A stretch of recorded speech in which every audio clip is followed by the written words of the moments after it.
Gentlemen, welcome to our roundtable to discuss Pavo's token economy. On long table, please. Square table. Roundtable We got is it. Pavo token economy and circulation. Thank you for joining us today. Keith Starry on my right side, Jeff Burton, and Andrei Verbitsky, and Alan Young, my co-founder, on the left side. Alan, I would like to start with you and ask you, could you briefly explain how Pavo works and how we are designed to stimulate the token economy? Sure. So, very quick overview of Pavo. Pavo is an IoT platform for the agriculture industry, for the ag tech industry. And we actually go into the dirt in the farms and we collect data on behalf of the farmers, and we help farmers grow better crops and more of those better crops. We help them make smarter decisions as farmers.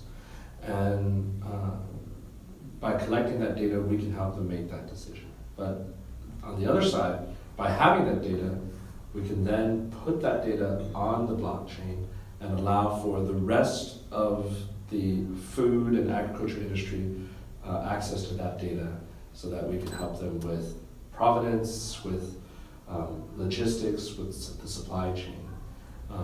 And along the way, everyone needs to use the Pavo token to access that data and conduct transactions. Keith, you have been part of very large and successful companies, and just to name two of them, and we also know you are a successful investor. And we're glad to have you as an advisor on board, and you have been also advising a few very successful ICOs who are considerably more successful than the average, beyond $50 million ICOs. You also have co-founded EasyNet, so you have a very good understanding what a network means. You also know what an audience is, since you have been founding shareholder at TechCrunch, so you have a knack for understanding what the audience may ask you for. And we are happy to have you on board as an advisor. Thank you. And how do you think will the Pavo token help having our marketplace in place for farmers and different constituencies to participate in the marketplace using the Pavo coin to bring the Pavo coin into the circulation? So, farming is an incredibly huge but very atomized business. Most people probably don't know this, but about 80% of the world's food is grown by small farmers, very small farmers.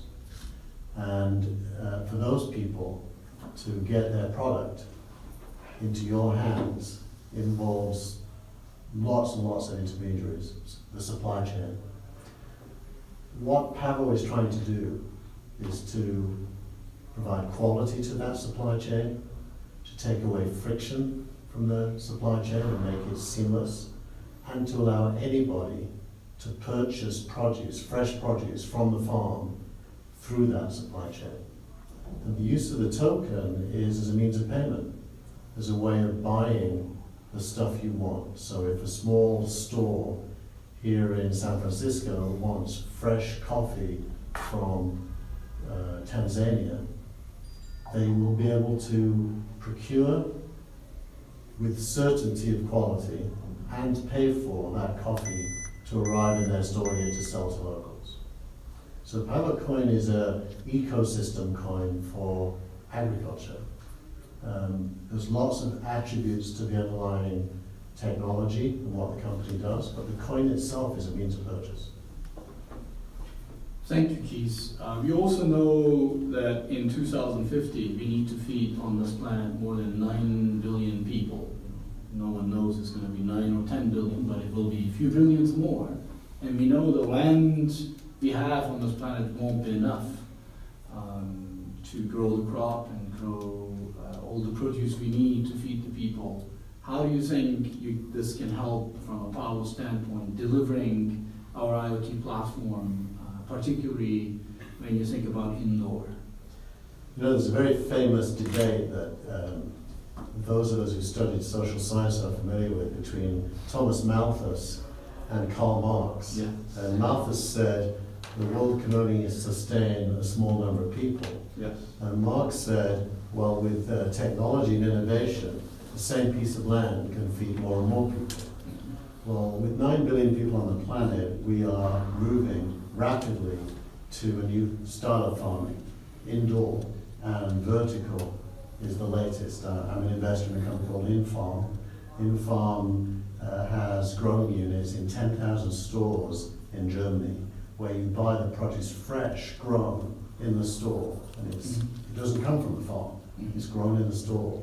So vertical and indoor farming, using vertical why? Because 100 square meters times by 7 levels between the floor and the ceiling, times by the number of floors in the building, produces many, many more times food in the same space than you could ever do without it. So what is Pavo doing? Pavo, number one, those plants need monitoring. How are they growing? Is the temperature okay? Do they get enough water? Secondly, by the time they leave the place they're grown, the buyer wants to know, where did they come from? Where did those plants come from? And when were they grown? How old are they? Pavo is basically, through IoT and contracts on the blockchain, able to tell you everything about that plant and to intervene on behalf of the farmer should there be a problem at the growing stage. The token is a means of accessing the Pavo platform on behalf of all the participants in the ecosystem. And if you can achieve that, 9 billion people becomes a small number because we have 7 billion today. 2 billion added to 7, that's a lot of extra land if we don't move in this direction. But actually we could shrink the use of land and grow for more than 9 billion people through these means. And I think IoT and technology will be the key to that. Thank you, Keith. Jeff, you've been part of one of the best known companies still till today on the planet, which is Electronic Arts. So you have seen things come and go, and people didn't have, parents like me, the token yet to buy Electronic Arts games.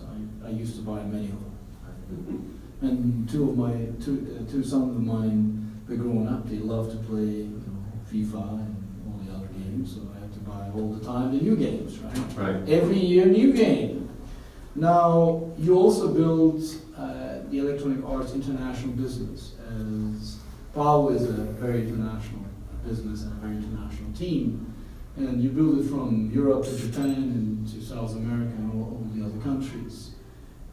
If you think about what we need to do from an adoption point internationally and how to stimulate the token and for what it could be used, what would you think what we need to do to support the farmers and businesses as small businesses or families to yet start using the token, and what would it do in terms of international adoption? Well, I think that when we were developing the international business at Electronic Arts, we needed to find countries that had advanced technology as part of their culture, whereas most countries then, as now, really are more agrarian. The farming business, the production of food is still a dominating pursuit in most countries. So there's a huge need in those countries to be able to bring in agricultural technology to help with what they have right now in making crops and their efforts more productive and higher quality. So there's a huge market for that, and I think that to the extent that agricultural technology can be implemented in other countries, it will help stem the flow of young people from the countryside and into cities, because there will be a way for them to be productive and really find a useful role in applying technology to their family farms. And some of them are very small, some of them are quite large. I mean, there's countries like Argentina who traditionally have had these huge estancias that are, you know, tens of thousands of hectares large. And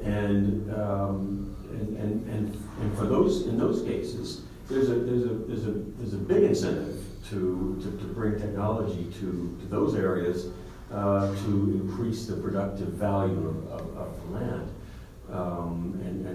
And in places like in Africa, I lived in Africa for a summer in a village, and you know, these were individual tiny farms, and it was no young person wanted to stay in that area at all. They wanted to all leave, and the farmers couldn't really produce enough food for themselves.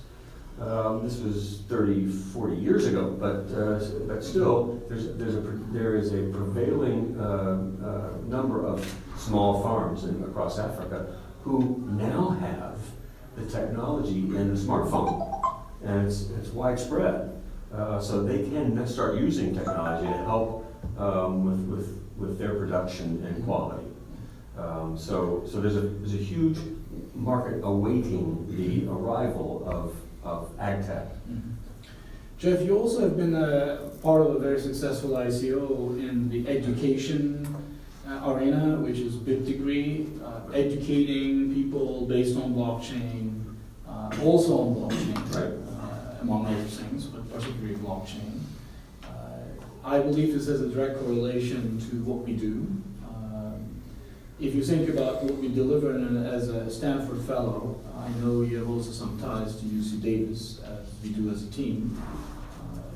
We believe once the system is in place, there's a direct connection to those colleges where agricultural farmers could be educated, because that's the Internet of Things, creating the connectivity between the farmer and the colleges, who also happen to be budgets to be assigned to task and to research. Now they can direct the research. Do you think this could also have an effect, besides helping the farmers in themselves, also to stimulate the token, in your opinion?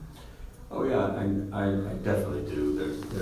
Universities, researchers are always looking for the practical aspect of implementation of their research, and to the extent that they could be more closely connected to agricultural endeavors, whether it be on a small scale or a local scale, or even on a long distance situation, which IoT allows that to take place. In other words, university in, let's say UC Davis, could be involved and engaged with the activities of farmers in the Middle East, and that's never been possible before. So it's definitely a stimulus to the whole economy of what Pavo Coin is engaging. To have universities be able to extend their reach and influence to all across the world. You know, as an example, I've had discussions with the former president of Mexico, Vicente Fox, and one of his main goals for his endeavors in his life is to bring technology to the majority of farmers in Mexico who need that kind of assistance with their operations, and now have it possible because thanks to 4G and LTE technologies and smartphones. That's a realistic possibility now for Mexican farmers. And I know that former President Fox is very interested in pursuing that. Thank you, Jeff. The other question, the last question I have for you is, I have asked Keys about 2050. Let's bring it a bit closer, 2030s, and not far from now, which is in 12 years in essence. And if you look at it in 2030, we will have 2/3 of the world population population living in Asia, right? A very young population, moving to the city. There's an urbanization move. Do you think this will have an effect on what we do and how Pavo could help? I For certainly some do. maybe to stay in their areas and still be farmers, or when they could just go to the city, would they need the Pavo tokens to buy maybe the products and produce it directly from such Well, I think farmers? that what you said is absolutely the case, and that is that food production will start moving indoors, especially in the urban areas. And so yes, the fact that there is still migration to the cities and that's not totally determined by the fact that there's no technology on the farms. It also has other social aspects like the more excitement, there's just a cultural need for people to be closer together and engage together rather than be isolated on farms. So that has nothing to do with food. It has to do with cultural desire. But and in those cases, it is going to require moving agricultural production indoors in smaller spaces. It doesn't have to be a huge 100,000 acres to be useful and valuable in producing food. So the trend is going to be in that direction to move things indoors. But definitely, in order to do that, IoT in ag tech is going to be crucial, and PowerPoint is going to be, I think, the main purveyor of this capability. Thank you, Jeff. Andre, thank you. Be part of today's roundtable, of the scare table, as Keith told us. You have designed more than 30 tokens and token economies and helped many other companies, and we're glad to have you as one of our key advisors, actually part of the team on a day-to-day work, as you worked last week again together. What do you think is important from your standpoint and how you have designed with our team the token and the token economy, and how this will help farmers and other participants of the marketplace to bring the Pavo token in use and help the token economy to circulate globally? Well, thank you for having me. So, in the essence, what we are talking about smart future forward contracts. And as many people today mentioned, most of the farmers today and most of the farmer culture today is very small farmer houses, very small farmer families. And for them, it's very expensive to create direct relation with the direct clients, because it's a lot of overhead with traditional technologies. It's a lot of trust issue between the people who may live in a different part of the country, in a different part of the world. They don't know each other. They don't have to trust each other. Trust issue. I mean, we live with them. We don't know even our neighbors, and we don't trust our neighbors. But we have to trust. And when we buy food, we have to trust people who produce the food. We have to trust into the quality of this food. And what token is doing, and what Pavo technology is actually doing, Pavo technologies help to establish a trust between the people who don't know each other. With the help of the data that stored in an immutable blockchain, this data acts as a passport for the crop.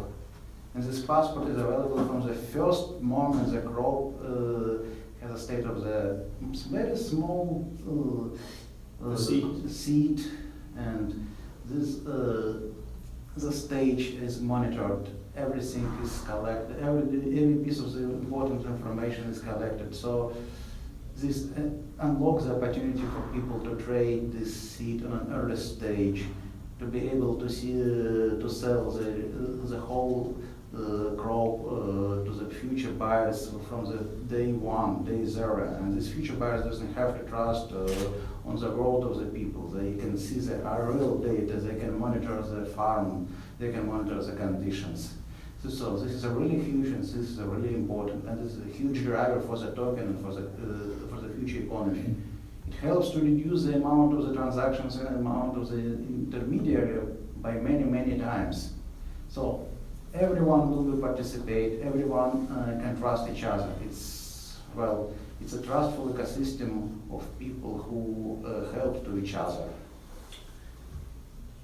Let me ask you another question as well, directly related to this topic, Andre.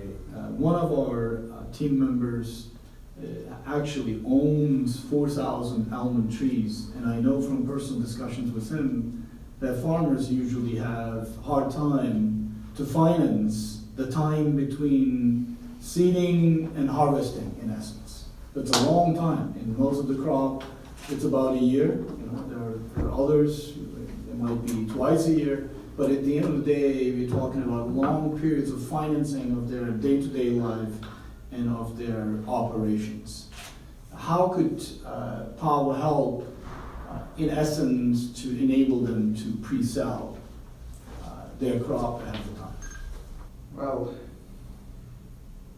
as I said, we are talking about the data and about the ability of people to trust each other on an early stage of their relationship and keep this relationship going.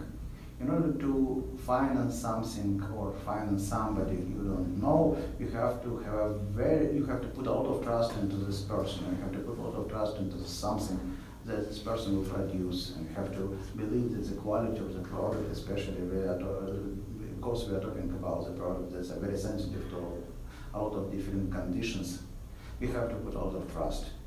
And with the data that IoT stack of the Pavo help to collect, and with the immutable blockchain, these two components enable the trust between these people. So it's much easier for a farmer to ask to finance the crop on an early stage, because the future buyer would know exactly what he is buying right now, not after. He doesn't have to wait until he will see the actual results. He doesn't have to buy the words. He doesn't have to buy the promises. He's buying the real data. He's buying the real product, and this is huge. As you know, we have implemented, meanwhile, 3 large farms in California, which is the haven or the heaven for almonds or walnuts. And we know in almonds, California is definitely #1 world producer. And having John, Michael, and David Dole having implemented our system, do you think this will help them to pre-sell now their almonds? Maybe not tomorrow, but once we launched our smart contract and the token following our ICO, how do you see them experiencing already the changes in their operations, also helping with changing the financial options for them? Well, I came from the software industry, and in software industry we move from the buying software to the subscription economy. And this is something that Pavo Coin can enable to the agriculture, because people who are buying the final product, they may become the early investors, and they may become the subscribers of the farmers who are producing the crop. We can replicate exactly the software model in an agriculture, and I believe it's huge because it helps to remove the transactional cost of the growing and keeping the trust between people multiple times. Because right now, this transactional cost may consist up to 80% of the whole cost of growing and delivering the crop.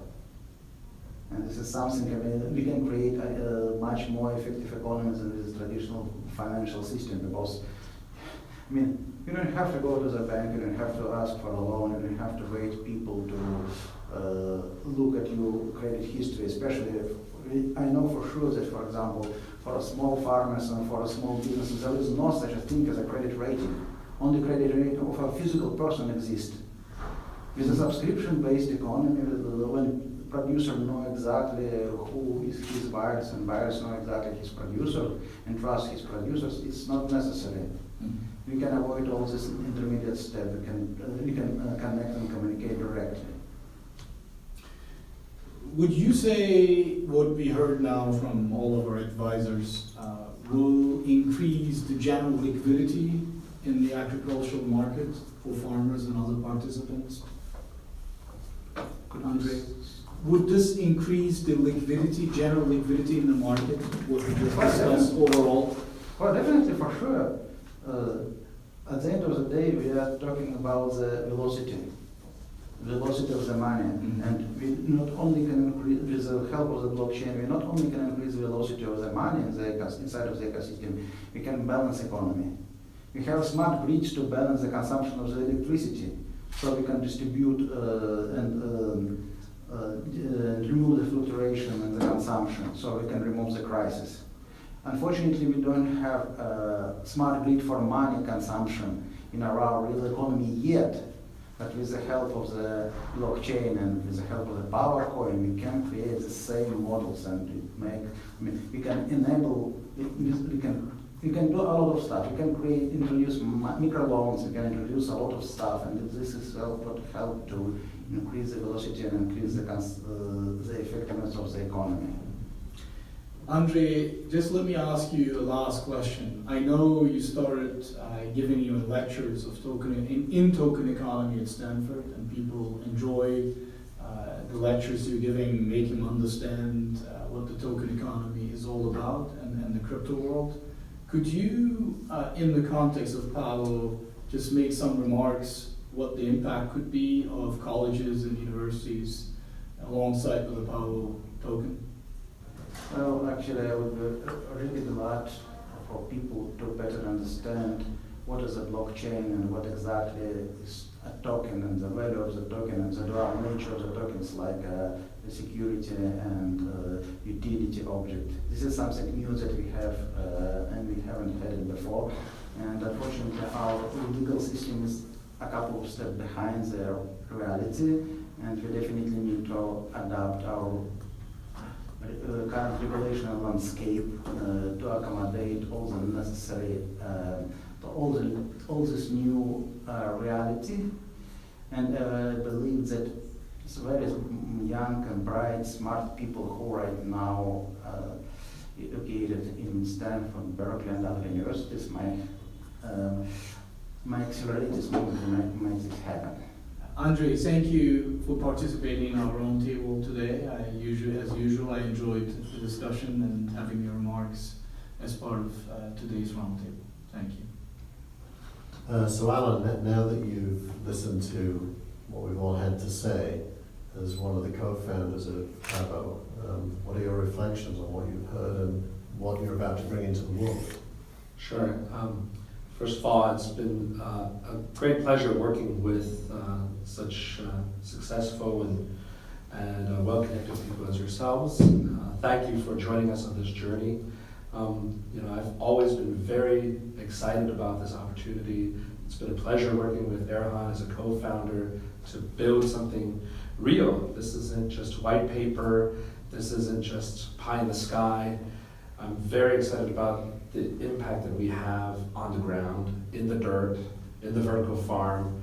I think a lot of people will start to see this as one of the most likely to succeed ICOs in the world, because we are actually next to the farmer. We're side by side with the farmer, getting their data and then helping them make good decisions with that data.